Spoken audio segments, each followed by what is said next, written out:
గుంటూరు జిల్లాకి వెళ్తున్నారు, కానీ అదే ఎందుకు సాగునీరు మేము ఇవ్వలేకపోయామని బాధపడ్డా.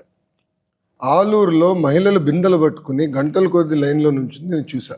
ఆ రోజు అనిపించింది, ఎస్, తాగునీరు ఇవ్వాలి, ప్రయారిటీ నెంబర్ 1 అవ్వాలి. అందుకే మేనిఫెస్టోలో పెట్టా. రైతులు ఎదుర్కొంటున్న ఇబ్బందులు తెలుసుకున్నా, నిరుద్యోగుల సమస్యలు తెలుసుకున్నా, ఇన్ఫ్రాస్ట్రక్చర్ లేదని తెలుసుకున్నా. సో అన్నిటి వల్ల కొన్ని ఒపీనియన్స్ నాకు ఫ్రేమ్ అయినాయి. సో మీరు చూస్తే మిషన్ రాయలసీమ అక్కడి నుంచే వచ్చింది, బీసీ కాలం అక్కడి నుంచి మొదలైంది. టెల్ మీ వన్ థింగ్, ఇప్పుడు పాదయాత్ర అన్నది యాక్చువల్గా ఆ కాన్సెప్ట్ ముందు స్టార్ట్ చేసింది వైఎస్ రాజశేఖర రెడ్డి గారు. 1500 కిలోమీటర్లు నడిచి. మీరు గాంధీ తాతను మర్చిపోయారు. గాంధీ తాత ఎప్పుడో సార్, మనం పుట్టక ముందు. నేను అనేది మన మన మన మన టైం అండ్ ఏజ్ గురించి మాట్లాడుతున్నాను ప్రస్తుతం. సో వైఎస్ఆర్ గారు స్టార్ట్ చేసిన పాదయాత్ర అనే ఒక కాన్సెప్ట్, అది యాక్చువల్గా most of the leaders are now taking that as as a pretence and they are doing it. చాలామంది చేస్తున్నారు, ఎంతోమంది చేశారు.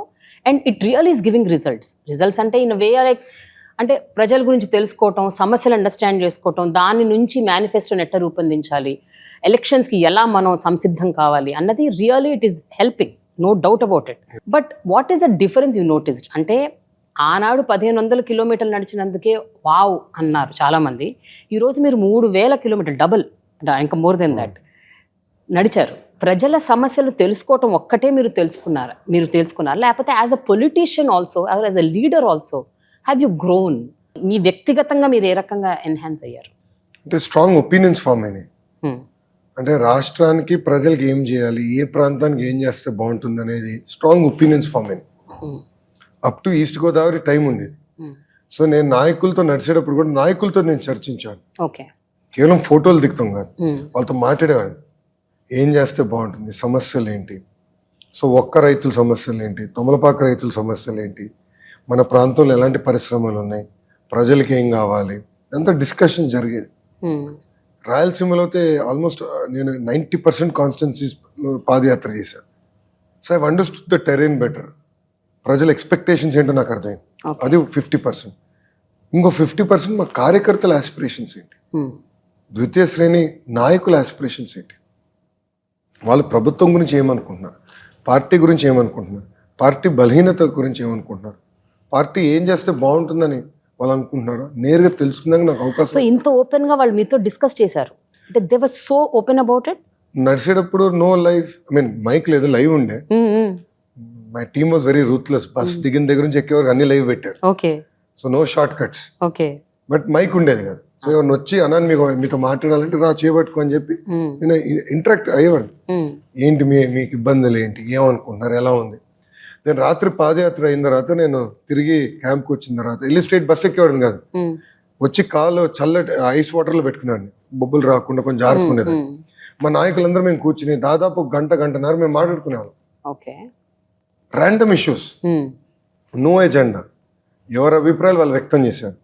దానివల్ల ఒక బాండ్ ఏర్పడింది. ఇష్యూస్ నాకు అర్థమైంది, ఏం చేస్తే బాగుంటుందో ఒక వ్యూహం పెట్టుకున్నాను. 2014, 19, 24 ఈ 3 సంవత్సరాలకి డిఫరెన్సెస్ ఏం గమనించారు మీరు తెలుగుదేశం పార్టీలో, కేడర్లో, నాయకుల్లో?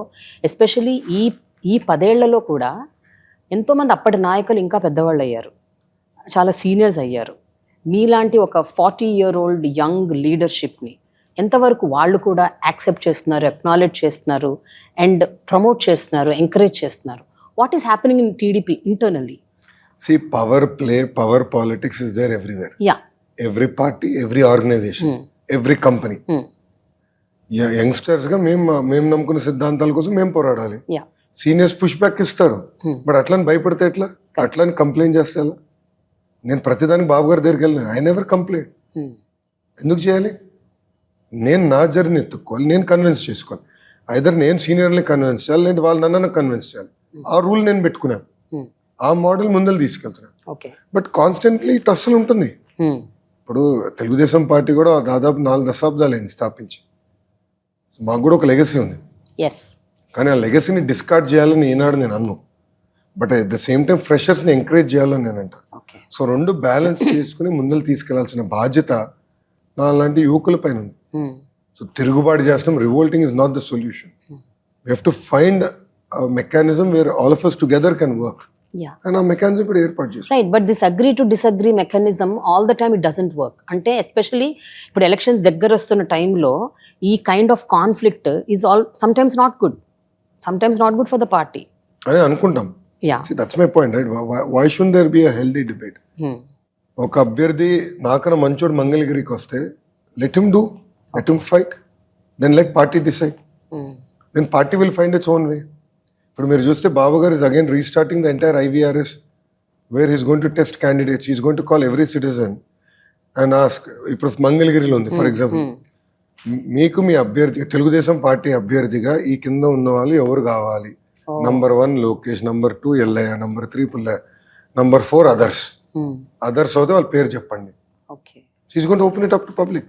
ఓ so innovative ways of finding new talent. ఇప్పుడు there are different ways of getting to know a candidate బాగుంటాడు, ఎవరు ఎక్కడ బాగా పనిచేస్తున్నారు. ఇది ఒక మెకానిజంగా వాడుతున్నాం. 2014లో చాలా అద్భుతంగా వాడాము అది.